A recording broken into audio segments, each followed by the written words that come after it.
Hello, I'm Mark. This is your video thought for the day on Good Friday, 2020.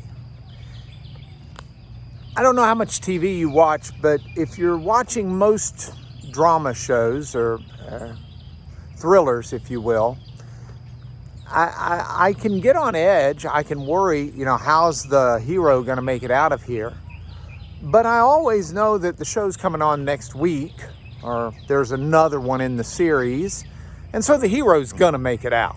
I mean, it may be dire circumstances, but the hero makes it out. When I was growing up, Batman was on TV, and Batman would run, in a sense, in a 2-week cycle. 1 week, Batman and Robin would be tied up by the Joker or Mr. Freeze or whomever, and the end of the show with them in peril, the announcer would say, "Come back next week, same bat time, same bat station," and you would know that the next week everything would resolve, and by the end of that show they'd have caught the bad guy and they'd have gone on about it. Now, why do I say this on Good Friday? Here I am, I'm walking outside. It's beautiful. Oh, I'm not saying it's not overcast, it is, but I love overcast days. I love the rain. The temperature's nice. We've got Corona going on, but it's still not a bad life that we've got. And yet it's Good Friday. Even that term, Good Friday. This is the day when Jesus was crucified, historically. And you think, well, what was good about that Friday? The key to this is we see it from the end of the story. We know how the show ends. We know that because of the crucifixion of Jesus, eternity is ours. We know there's forgiveness of sins. We know there's all these things I'll be talking about in my message Easter Sunday morning, which, by the way, I welcome you to tune into. It'll be live streamed on the internet.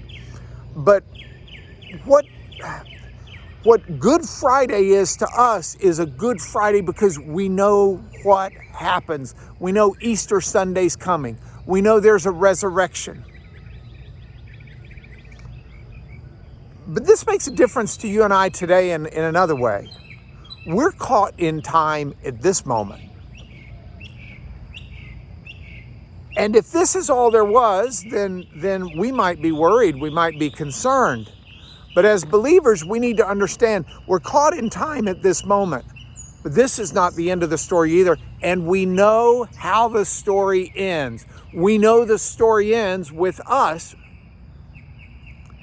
inhabiting our new bodies in the presence of God, doing His work on a new heaven and new earth.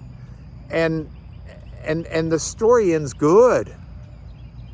So we don't need to fear. We don't need to worry. Friday, even in the midst of what happened on Good Friday, is good for us because we know the end of the story. In a very real sense, every Friday should be good for us. Every Monday, every Tuesday, every Wednesday, every day of the week that ends with Y should be good for us because of who God is and what God is about. And that's your Good Friday video thought for the day.